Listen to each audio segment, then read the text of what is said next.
kami dari kelompok 3 akan mewawancarai beberapa penyuluh yang ada di Dinas Pertanian. Dadah, stay tune. Assalamualaikum warahmatullahi wabarakatuh. Waalaikumsalam warahmatullahi. Sebelumnya, perkenalkan Ibu, kita dari Universitas Singapura Bangsa Karawang dari Fakultas Pertanian mau mewawancarai penyuluh secara langsung. Boleh perkenalkan Ibunya?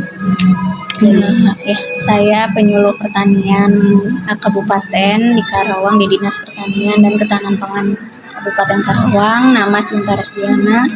Rekan saya Eli Rosalina sama dengan Bu Sinta, saya penyuluh pertanian dari Kabupaten Karawang. Langsung saja ke pertanyaannya ya Bu. Untuk pertanyaan pertama Bu, apa saja sih persiapan yang Ibu lakukan sebelum melakukan kegiatan penyuluhan? kalau kita sebagai penyuluh itu sebelum melakukan penyuluhan itu kita biasanya membuat namanya program penyuluhan.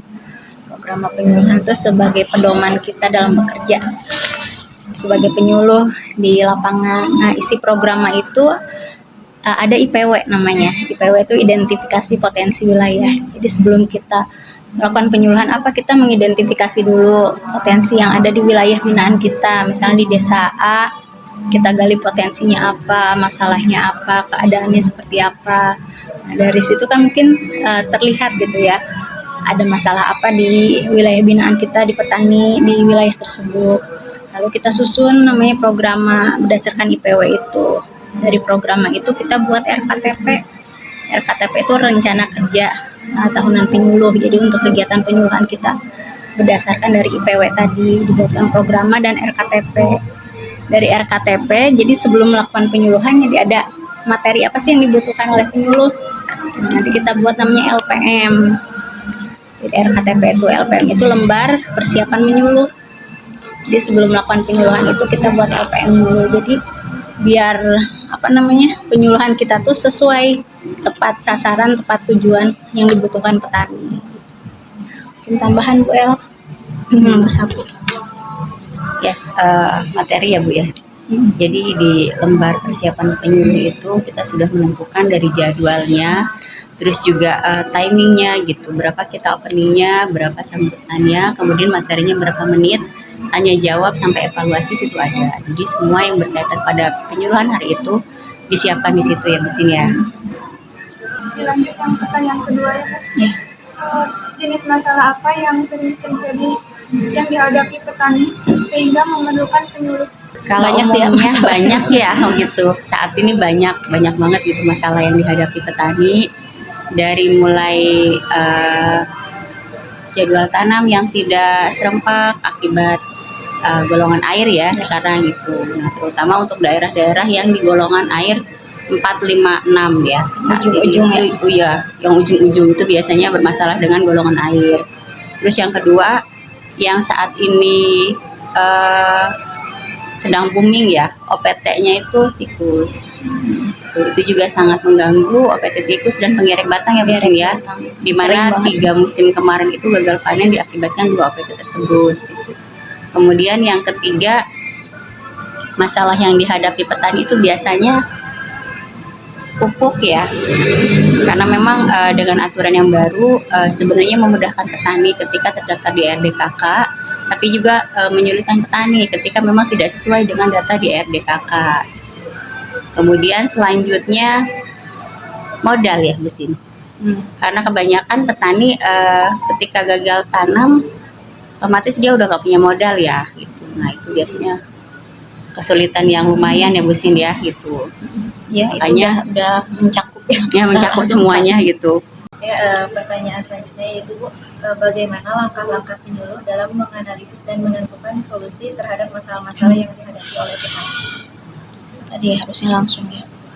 Tadi masalah modal dulu mungkin ya. Modal biasanya kita penyuluh itu bekerja sama dengan lembaga keuangan. Biasanya dari Dinas Pertanian juga suka menawarkan. Sudah ada yang kerjasama, ada MOU-nya misalnya dengan Bank BRI atau BRI ya. BRI itu ada pinjaman KUR namanya, kredit usaha rakyat ya, tapi Yarnen istilahnya, bayar panen untuk petani. BJB juga dulu sempat ada ya Bu? BJB Mandiri juga ada BJB yang kerjasama Mandiri. dengan Pak Petani. Jadi untuk masalah modal mungkin banyak ya lembaga-lembaga keuangan yang bekerja sama dengan Dinas Pertanian dan menawarkan untuk petani. Terus masalah OPT, mungkin dari kita penyuluh nggak pernah ini ya Bu ya, nggak pernah lengah lah untuk melakukan penyuluhan, gerakan pengendalian untuk OPT tikus. Biasanya sebelum kita pengolahan juga kita mengadakan gerdal, ya, gropyokan. Terus untuk OPT penggerek batang juga kita selalu penyuluhan dan mengingatkan petani ya kalau penggerek tuh kita apa Bu namanya? Kita ada gerdal ini ya, OPT untuk penggerek batang. Kemudian biasanya kita menganjurkan untuk menanam varietas yang tahan serangan penggerek batang. Karena sekarang banyak ya varietas-varietas unggul baru. Nah, itu bisa direkomendasikan salah satunya yang tahan untuk serangan penggerek batang. Kemudian masalah yang tadi apalagi Bu Sil? Tadi ada 4 apa ya? Pupuk. Nah, pupuk. kebetulan kalau pupuk memang sebenarnya ini adalah lini sektornya kelompok tani ya gitu. Dimana pendataan anggota kelompok tani itu menjadi hal yang sangat penting dalam proses ini. Jadi petani yang terdaftar kemudian diinputkan dalam sistem ERDKK, disesuaikan jumlah luasannya dengan yang bisa diakses ya Bu Sin ya, karena maksimal untuk mendapatkan pupuk bersubsidi itu luasannya adalah 2 hektar gitu. Jadi sebenarnya pupuk bersubsidi ini tidak diperuntukkan untuk petani-petani kaya ya Bu Sin ya. Gitu. Nah, itu solusinya pendataan kembali karena saat ini pun sedang diadakan pendataan ulang untuk ERDKK tahun 2025. Jadi diharapkan dengan pendataan ulang tersebut bisa sedikit terselesaikan masalah pupuk di lapangan ya Bu Sin. Iya. Dan kalau pupuk kan penggunaan pupuk subsidi itu terbatas ya oleh pemerintah.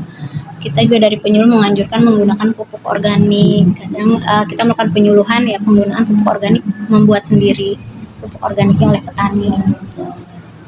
Terus satu lagi tadi masalah air ya. Iya. Golongan air memang agak sulit ya kalau masalah air karena Jadi berkaitan sama pihak pengelola air.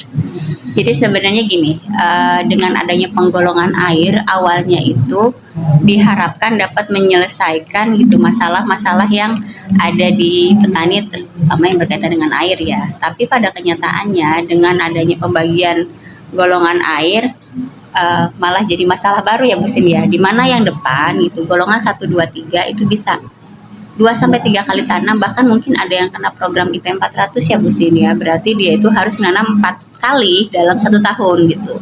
Nah, ini akan berimbas ke yang belakang. Yang belakang ketika yang depan terus-terusan nanam, maka yang belakang pun akan semakin gak kebagian air ya gitu. Nah, solusinya mungkin untuk daerah-daerah yang ujung salah satunya pompanisasi.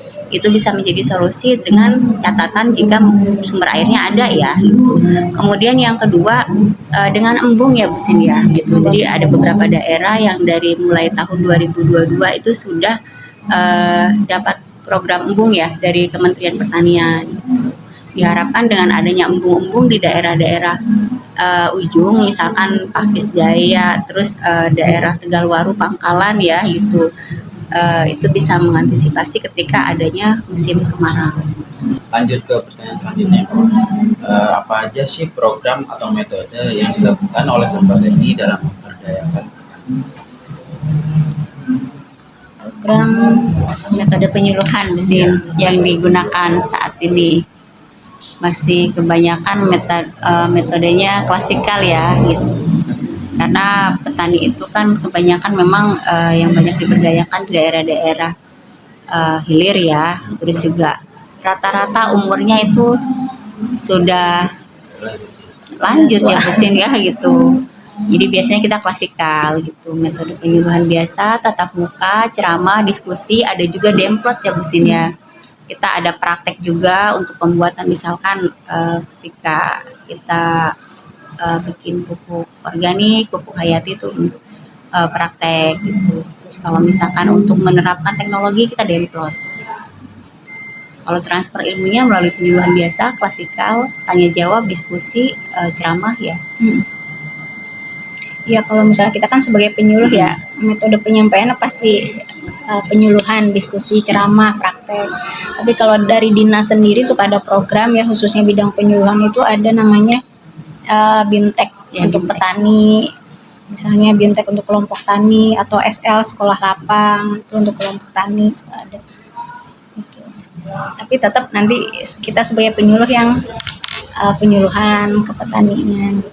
Tapi itu ini gak Bu, tetap dipertimbangkan kayak karakteristik petaninya gitu. Semisal itu petaninya, gimana kan ada yang kurang suka dengan penyuluh gitu, Bu, ada yang kurang terima penyuluh gitu. Itu tetap disesuaikan dengan para penyuluhnya gitu.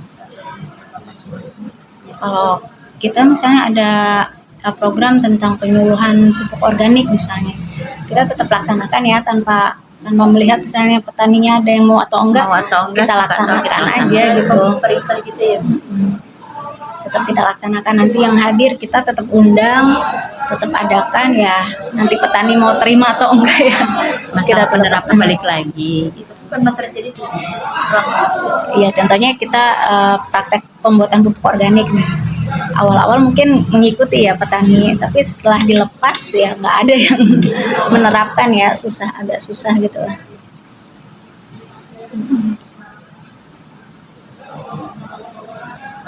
Paling ini aja sih, Bu, pengen nanya juga terkait selain dari tantangan tadi yang masyarakatnya pada gak datang lah ketika mau praktek.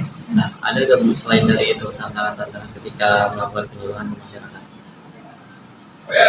Ya ada sih gitu. Kayak misalkan selain mereka susah datangnya, balik lagi itu metode kita ya. Ketika kita menyampaikannya dengan baik gitu, metode yang kita gunakan itu menarik, mereka pasti datang. Gitu. Apalagi informasi bermanfaat. Sebenarnya tantangannya itu lebih kepada waktunya Bu Sin ya. Iya. Jadi waktu menyesuaikan jam kerja kita dengan petani itu sebaliknya ya gitu. Petani dari pagi, siang di sawah. Johor ada yang pulang, ada yang enggak. Sore ke sawah lagi. Mereka ada di rumah itu setelah jam 7 malam. Nah, sedangkan jam kerja kita dari jam 7.45 sampai jam 3.45 gitu kan. Nah, ini kan sebenarnya terbalik. Nah, tergantung kita menyiasatinya. Makanya kebanyakan penyuluh itu mengantisipasi hal itu dengan penyuluhannya malam gitu. Atau janjian misalkan hari apa nih petani adanya hari Jumat gitu. Nah paling di waktu-waktu liburnya petani tidak ke sawah itu kita manfaati. Sebenarnya ngatur waktunya itu yang lebih susah gitu. Iya. Tapi kalau misalnya bagusnya kan kita suka ada jadwal juga ya dengan kelompok tani. Jadi rutin misalnya seminggu sekali atau seminggu 2 kali kita jadwalkan pertemuan penyuluh dengan petani lewat kelompok tani itu. Jadi ya sudah terjadwal kan enak ya, petani juga oh hari ini jam segini memang sudah jadwalnya penyuluhan gitu, ngumpul ya Bu ya. Jadi lebih bagus kalau udah ada jadwalnya gitu. berarti kalau untuk koordinasi sendiri biasanya penyuluh di sini tuh yang penyuluh di daerah ini gitu berkoordinasinya sama ketua kelompok tani. Iya, Supaya lebih gampang. iya dengan pengurusnya. Jadi dari pengurusnya ya Bu Sin ya, itu pengurusnya yang menginformasikan kepada anggotanya, misalkan kapan nih siapnya, hari apa gitu, nanti kita siapkan. Mereka siap, kita pun harus siap ya Bu Sin. Disesuaikanlah dengan petani yang di lokasi. Selanjutnya, apa kontribusi penyuluhan terhadap peningkatan produktivitas pertanian di wilayah ini? Kalau ngomong produktivitas itu berarti ngomong hasil ya gitu. Jadi selain hasil secara produksi, tapi hasil berapa kali bisa tanam ya. Nah, kalau misalkan apa sih kontribusinya penyuluh? Yang pertama, tentunya penyuluh itu menyampaikan cara teknik berbudidaya tadi yang baik dan benar gitu. Terus menyampaikan informasi tentang jadwal tanam, cara pemupukan, termasuk dalamnya ya. Kemudian yang selanjutnya transfer teknologi informasi. Banyak ya teknologi-teknologi baru gitu. Misalkan yang terbaru apa nih? Pembuka. Ya, pembuka itu kan awalnya disampaikan oleh penyuluh. Kemudian apa lagi sih? Nah, misalnya dari dinas pertanian tujuannya pasti untuk meningkatkan produktivitas rata-rata dan penyuluh lah yang menyampaikan tapi dari penyuluh sendiri kita sebagai fasilitator lah kita bisa merasakan tujuan kita itu untuk merubah pengetahuan, sikap dan perilaku dari tidak tahu menjadi tahu, jadi dari tidak mau menjadi mau, dari tidak bisa menjadi bisa. Kalau masalah melaksanakan itu udah tahu, dia nggak mau jadi mau. Salah satu tugasnya juga, tapi balik lagi personalitinya ya. Ketika kita sudah informasikan, kita sudah kasih tahu, kita sudah latih, dia nggak mau gimana. Tapi tugasnya terus menginformasikan. Masa sih sedikit-sedikit nggak mau gitu. Setiap program dari dinas pertanian, dari kementerian itu kan tujuannya pasti bagus ya untuk meningkatkan produktivitas.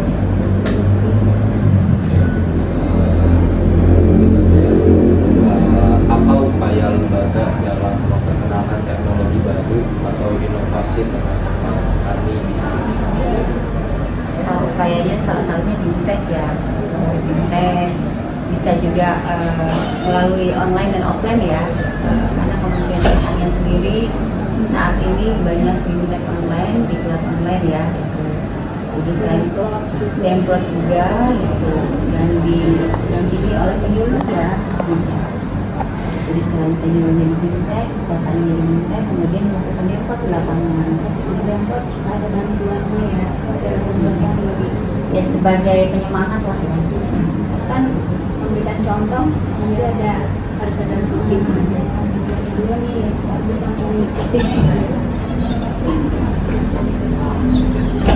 Sudah selesai Bu untuk pertanyaannya. Terima kasih Ibu sudah Maaf ya kalau kurang memuaskan kok. Sekarang kita udah selesai.